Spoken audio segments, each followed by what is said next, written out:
अनुपम प्रिया चौधरी के सिम्बोयसिस वाले विद्यालय में आप भी थे और वो भी थी, बैचमेट थे क्या? रूरल्स वाले को हम इसलिए बार-बार एक सवाल ज़रूर पूछते हैं कि सर आप एक आते हैं, एक मैप दे दिया आप कि देखिए हम यहाँ टनल बनवा देंगे, यहाँ शिक्षा ठीक कर देंगे।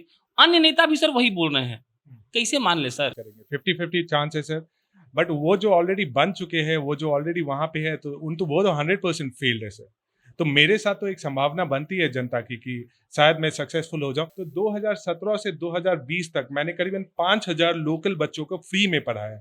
साथ उनके में स्कूल की फीस दी है आपने। एक आरोप है आप लोगों पर मतलब आपकी पार्टी पर और आप कैंडिडेट है तो आपको जवाब देना पड़ेगा। आरोप ये है कि आप लोग सोशल मीडिया पे चरस बो रहे हैं।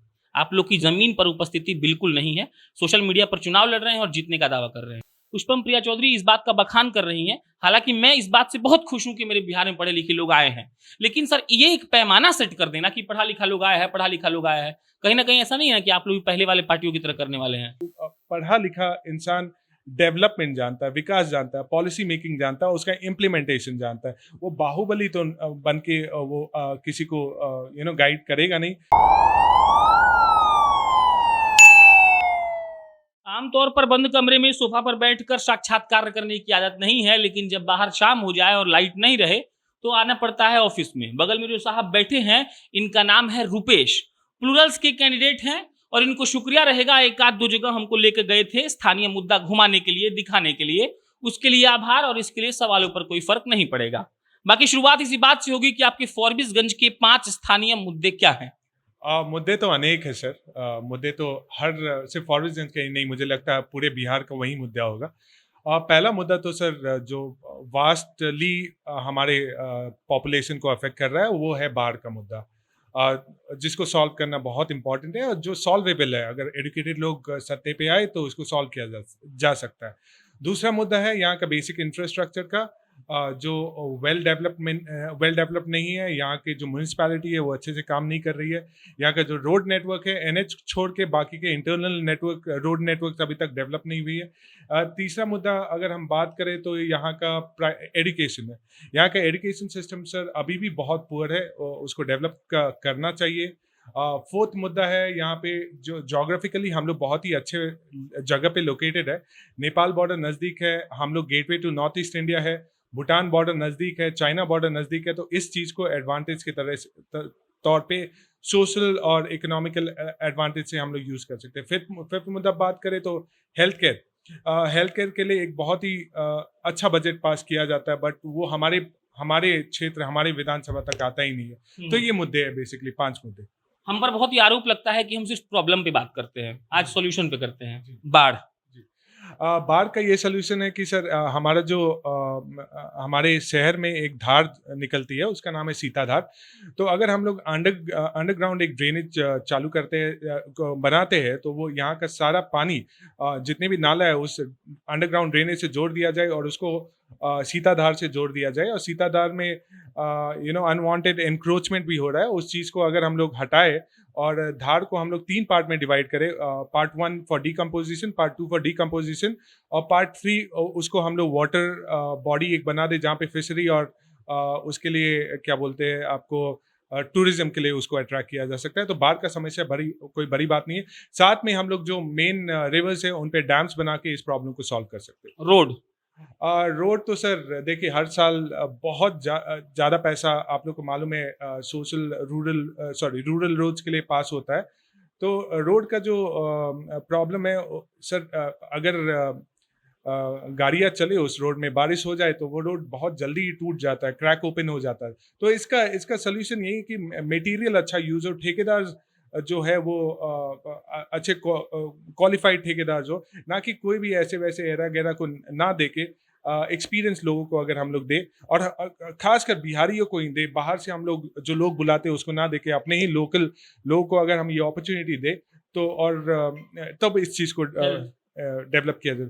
हेल्थ सर यहाँ के जितने भी हॉस्पिटल्स है, खासकर सरकारी हॉस्पिटल्स, वहाँ तो डॉक्टर्स ही अवेलेबल नहीं है। अगर है भी तो एक डॉक्टर है जो मास पॉपुलेशन को कवर कर रहा है। तो ये हेल्थ का ये स्ट्रक्चर नहीं होना चाहिए। और इसमें जो आज मेरी एक फ्रेंड से भी बात हो रही थी, तो उन्होंने बताया कि जो हेल्थ के लिए बजट पास होता है उसमें से काफ़ी पैसा ऊपर ही लूट लिया जाता है, तो नीचे तक तो कुछ आता ही नहीं है। तो हमारा जो patient is to doctor ratio वो है 18,000:1। तो आप समझदार हैं, हम भी समझदार हैं, और बाकी की जनता भी इतनी बेवकूफ़ नहीं है कि एक डॉक्टर पे 18,000 अगर इलाज हो तो वो तो पॉसिबल नहीं है। तो नंबर ऑफ डॉक्टर्स इंक्रीज करना होगा, गवर्नमेंट हॉस्पिटल्स में, गवर्नमेंट क्लिनिक्स में डॉक्टर्स को एम्प्लॉय करना होगा, नर्सेज को ट्रेनिंग देना पड़ेगा, क्वालिटी एजुकेशन पे फोकस करना पड़ेगा। ये अब आसान वाला था। जो आप बोले, फारबिसगंज का एक लड़का हमको बताया, हर नेता बोलता है कि टनल बना देना चाहिए, सरकारी अस्पताल में डॉक्टर्स का नियुक्ति कर देना चाहिए, एजुकेशन सिस्टम को ठीक करने के लिए बढ़िया शिक्षक को रखना चाहिए, ये सब नेता लोग बोलता है। और प्लूरल्स वाले को हम इसलिए बार बार एक सवाल जरूर पूछते हैं कि सर आप एक आते हैं, एक मैप दे दिया आप कि देखिए हम यहाँ टनल बनवा देंगे, यहाँ शिक्षा ठीक कर देंगे, अन्य नेता भी सर वही बोल रहे हैं, कैसे मान ले सर? सर कौन सा नेता आपको ऐसा बोला है? अरे मोदी जी आते हैं, ये भाषण देते हैं, नीतीश जी बोलते हैं हर पंचायत में विद्यालय बनवाएंगे, कोई नया आपका विधायक जो साहब केसरी साहब हैं वो भाषण दे रहे हैं कि हम बाढ़ से मुक्ति दिलवाने का कार्यक्रम चला रहे हैं। तो सॉल्यूशन सर सब लोग दे रहा है। तो हम एक बार फिर से रिपीट कर रहे हैं मेरा क्वेश्चन सर बिहार के लोगों को इतना लोग ठगा है ना कि सर कोई नया आएगा तो डेफिनेटली उस पर लोग जाके ट्रस्ट करने लगेंगे, लेकिन इसकी बात की क्या गारंटी है सर कि आप अगर माने कि आपको लोग भरोसा करता है तो आप ठीक काम कर देंगे? सर देखिए, दो ही संभावना है, या तो हम फेल करेंगे या तो हम सक्सेस करेंगे। 50-50 चांस है सर। बट वो जो ऑलरेडी बन चुके हैं, वो जो ऑलरेडी वहाँ पे है, तो वो तो 100% फेल्ड है सर। तो मेरे साथ तो एक संभावना बनती है जनता की कि शायद मैं सक्सेसफुल हो जाऊँ। प्लस सर उसके साथ साथ मैं एक पढ़ा लिखा योग्य लड़का हूँ। मेरे पे कोई क्रिमिनल बैकग्राउंड नहीं है। मैंने सोशल वर्क भी किया है, सोसाइटी के लिए भी काम किया, तो मैं मोस्ट एलिजिबल पर्सन हूँ इस पोस्ट के लिए। अपने फॉरबिसगंज एमएलए के लिए मैं मोस्ट एलिजिबल हूँ। एलिजिबिलिटी को क्या आपने आज से चुनाव का कैंडिडेचर घोषित होने से पहले फॉरबिसगंज के लिए कुछ किया है? जी बिल्कुल। मैं 2013 से सोशल फील्ड में हूँ। मेरा खुद का एक एनजीओ है संभावना के नाम से। आपका है? जी करेक्ट। बट एग्जैक्टली एनजीओ नहीं है, ये एनपीओ है, क्योंकि ये रजिस्टर्ड नहीं है, नॉट फॉर प्रॉफिट। जी जी। तो इसमें हम लोग क्या करते हैं, हर स्कूल के बोथ प्राइवेट एंड सरकारी, तो 2017 से 2020 तक मैंने करीबन 5,000 लोकल बच्चों को फ्री में पढ़ाया। साथ में स्कूल की फीस दी है आपने? नहीं, बिल्कुल नहीं। फीस हमें स्कूल ने फीस नहीं दिया है। मैंने भी स्कूल में फीस नहीं दिया है उनके लिए। हम जाते हैं, उनको वहाँ पे बच्चों के साथ प्रोग्राम्स लेते हैं, उनको ट्रेन करते हैं, उनको बताते हैं करियर अपॉर्चुनिटीज क्या है, बेसिकली मोटिवेट करता हूँ मैं उनको। उसका कोई चार्ज नहीं लगता? उसका कोई चार्जेस नहीं इसके लेता। अलावा इसके अलावा मैंने आईटीआई में ट्रेनिंग दिया है, इंडस्ट्रियल ट्रेनिंग दिया है, मैंने एसबीआई में ट्रेनिंग दिया है, मैंने एम्प्लॉयज़ को ट्रेनिंग दिया है जो प्राइवेट कंपनीज में काम करते हैं। तो मैंने ये काम किया 2017 से 2020। प्लस 2013 से 2017 जब मैं एमबीए कर रहा था, पोस्ट माई एमबीए, जब मैं खुद की बिजनेस चला रहा था अहमदाबाद में, तो वहाँ पे भी मैंने करीबन 5 से 6 हज़ार बच्चों को कवर किया है, वेक अप टू ड्रीम के संस्था से, जिसके फाउंडर मिस्टर नीरव साहब, जो top 20 young entrepreneur of India रह चुके हैं। एक आरोप है आप लोगों पर मतलब आपकी पार्टी पर, और आप कैंडिडेट है तो आपको जवाब देना पड़ेगा। आरोप ये है कि आप लोग सोशल मीडिया पे चरस बो रहे हैं, आप लोग की जमीन पर उपस्थिति बिल्कुल नहीं है, सोशल मीडिया पर चुनाव लड़ रहे हैं और जीतने का दावा कर रहे हैं। सर वो जो कंटेंट आता है सोशल मीडिया पे, वो कहाँ से आता है सर? वो भी तो ग्राउंड से ही आता है ना। बात वो अलग है। वो लोग इसलिए ऐसा बोलते हैं क्योंकि वो लोग अपने रूम्स में बैठे हुए, उन्होंने हमारी ग्राउंड वर्क देखनी है। और हम मार्च के महीने में लॉन्च हुए सर, मार्च 8 में। After that there was a lockdown for a massive period, 3-4 महीने के लिए। उसके बाद जब हम फील्ड पे आए तो हम धुआंधार बल्लेबाजी कर रहे हैं सर, छक्के पे छक्के मार रहे हैं, बट पॉपुलेशन ही हमारा इतना बड़ा है कि सर हर लोग तक पहुंचना मुश्किल है। इसलिए हम सोशल मीडिया का सहारा ले रहे हैं ताकि हम उन लोगों तक भी पहुंच पाए जो हमें ग्राउंड लेवल पे नहीं मिल पा रहे। फॉरबिसगंज में आपने कितने छक्के मारे हैं? सर फॉरबिसगंज में 250 प्लस छक्के मारे सर। फॉरबिसगंज में नहीं, मैं अररिया, मैं एक्चुअली जिला प्रभारी भी हूँ, अररिया के जिला प्रभारी हूँ। मैं और मेरे जितने भी ब्लॉक प्रभारी है, 250 प्लस छक्के हम लोग मार चुके हैं। और फॉरबिसगंज में खासकर करीबन 30 to 40 मैंने लोगों से जनसंपर्क कर चुका हूँ सर। क्या मिलता है रिस्पॉन्स लोगों का? अमेजिंग रिस्पॉन्स है सर। लोग वेट कर रहे थे कि एक पढ़ा लिखा लड़का आए, योग्य लड़का आए, जो इस कॉन्स्टिट्यूएंसी को संभाले, यहाँ पे भी डेवलपमेंट करे। तो रिस्पॉन्स तो अमेजिंग है। रीच हम लोग का थोड़ा कमजोर पड़ गया, बट अभी भी मेहनत जारी है। कल से हम लोग नुक्कड़ नाटक सारे 32 पंचायत में ऑर्गेनाइज कर रहे हैं। तो आप लोग वेट एंड वॉच कीजिए। अगर आप पहुंच सकते हैं उन पंचायतों में, देख सकते हैं, वेल एंड गुड। अगर आप नहीं पहुंच सकते तो आप फिर से मेरे सोशल मीडिया से देखिए। सोशल मीडिया से देखेंगे नहीं, हम चलेंगे कल। एक और बात है सर, प्लुरल्स वाले पढ़ा लिखा के नाम पे फिर बहुत लोग को काट रहे हैं, पढ़ा लिखा है पढ़ा। आप सर 3 बार बोल चुके अभी तक।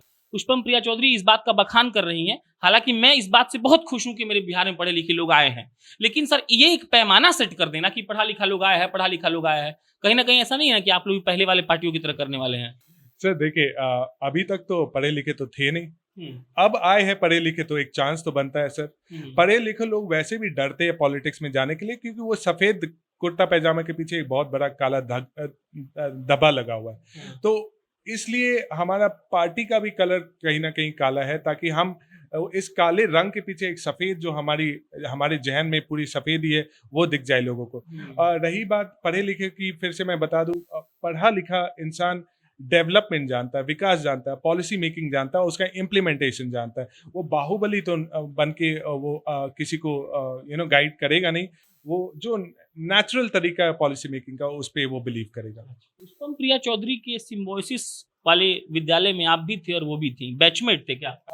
हम लोग 2007-2010 के बैचमेट्स है, बट हमारा कैंपस एक ही था। वो सिम्बायोसिस इंस्टीट्यूट ऑफ डिजाइन में थी और मैं symbiosis centre of management study under graduate में था। मैनेजमेंट में थे आप, हम वो लोग डिजाइनिंग। जी वो डिजाइन में थी। तो कभी मुलाकात हुई थी? सर मुझे याद तो नहीं है, मैंने उनसे पर्सनली पूछा था, वो बताई थी जी हाँ मैं उसी कॉलेज में था। 2000 उसी कॉलेज में वो थी 2007 से 2010 में। मतलब उस वक्त मुलाकात नहीं हुई? हुई भी रहेगी तो हमें याद नहीं है। तो काला आप भी पहने हैं, काला वो भी पहनती है? काला तो सर आज का है?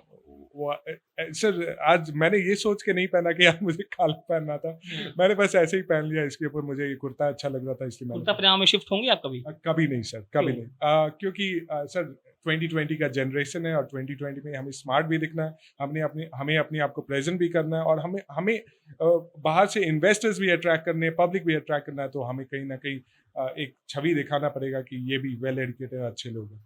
अभी आपके साथ हम गए थे एयरपोर्ट, जी वहां बहुत बातें हुई। एयरपोर्ट को चालू करने के लिए पैसा आवंटन हुआ, ब्लै ब्लै ब्लै हुआ, मतलब मुख्य तौर पर कंक्लूजन ये है कि एयरपोर्ट चालू नहीं हुआ। जी। क्या प्लान है आपके पास? सर देखिए, फिर मैं वही बात दोहरा रहा हूँ कि ये स्ट्रैटेजिकली एक बहुत ही अच्छा लोकेशन है। नेपाल बॉर्डर है, बांग्लादेश बॉर्डर है, चाइना बॉर्डर है, भूटान बॉर्डर है, 4 कंट्रीज हमें नेबर करती है, प्लस नॉर्थ ईस्ट इंडिया हमें यहाँ से कनेक्ट करता है। सर तो प्लान तो बनना चाहिए एयरपोर्ट के लिए, क्योंकि अगर यहाँ पे एक बहुत बड़ा पूर्णिया भी है जो बहुत बड़ा शहर है पूरे बिहार में, तो अगर यहाँ पे एयरपोर्ट खोला जाए तो और एयरपोर्ट खोलने के लिए सर उससे पहले हमें इंडस्ट्री सेट करना पड़ेगा। इंडस्ट्री सेट करने से पहले हमें क्योंकि हम कृषि क्षेत्र जोन में आते हैं, तो वहाँ पे हम लोग को डेवलपमेंट लाना पड़ेगा, कृषि को हम लोग को योग्य बनाना पड़ेगा, वैसा फर्टिलाइजर मशीनरी उनको देना पड़ेगा। तो अगर हम लोग ये सब करते हैं तो हमारा एयरपोर्ट कारीगर होगा। वादे बहुत किए हैं आपकी पार्टी ने, आप भी कर रहे हैं, सोशल मीडिया पर हम वो देख के आए हैं, लेकिन हम सिर्फ सिंपल ऐसा वो प्रैक्टिकलिटी के हिसाब से 5 काम जानना चाहते हैं।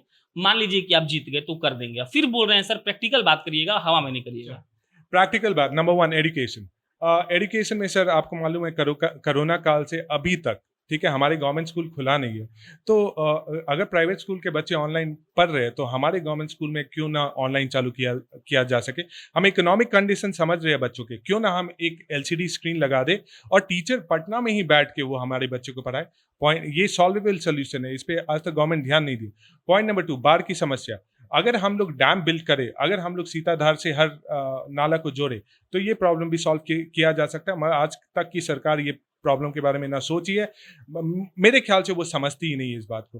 Point number 3, health care. अगर हम लोग अच्छे डॉक्टर्स, नर्स ट्रेनिंग वगैरह यहाँ पे चालू किया जाए तो वो एक सॉल्वेबल प्रॉब्लम है। पॉइंट नंबर 4, अगर रोजगार की बात करें तो हम लोग वर्ल्ड में लीडिंग प्रोड्यूसर्स है मखाना में। अगर आप लंदन में बैठ के या बॉम्बे में बैठ के मखाना खा रहे हैं तो 99% चांस है वो हमारे कोसी जोन का ही होगा।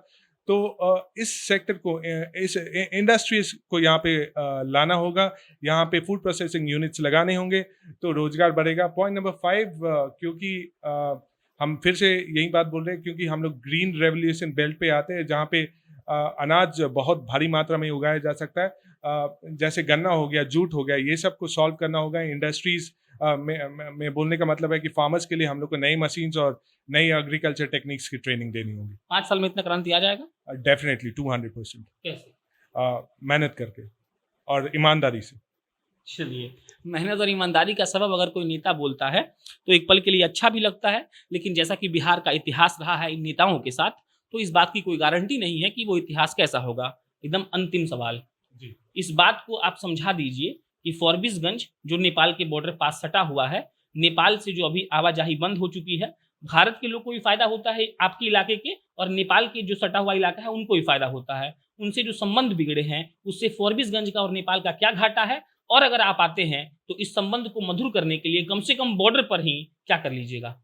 सर देखिए, बॉर्डर एक बहुत ही इंटरेस्टिंग एरिया है। अगर कोई बॉर्डर पे आता है तो वो एक्सपेक्ट करता है कि एक इंटरनेशनल फील आए। अगर आप भी कहीं जाते हैं और आप बॉर्डर क्रॉस करते हैं तो आप चाहते हैं कि कोई एक इंटरनेशनल फील है। भाई यहाँ पे तो बैम्बू के बैरिकेड्स लगे हुए हैं, लोहे के बैरिकेड्स लगे हुए हैं। हम चाहते हैं कि उसे सुधारा जाए, थोड़ा रंगीन बनाया जाए, थोड़ा इंफ्रास्ट्रक्चर को वहाँ पे डेवलप किया जाए, रोड्स अच्छे बनाए जाए, और जो चेक पोस्ट है वो कारीगर साबित हो। वहाँ पे जो टूरिस्ट आते हैं बाहर से, उनका भी प्रॉपर चेकिंग हो, उनका भी चालान काटा जाए।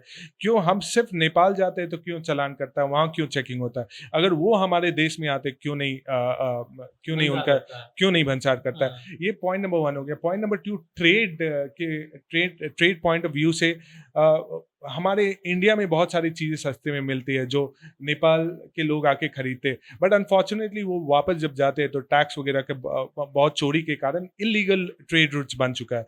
आप किसी को भी 500 रुपये, 1000 रुपये नेपाल बॉर्डर में अगर आप रखते हैं तो वो आपका माल इस बॉर्डर के इस पार से उस पार पहुंचा देगा।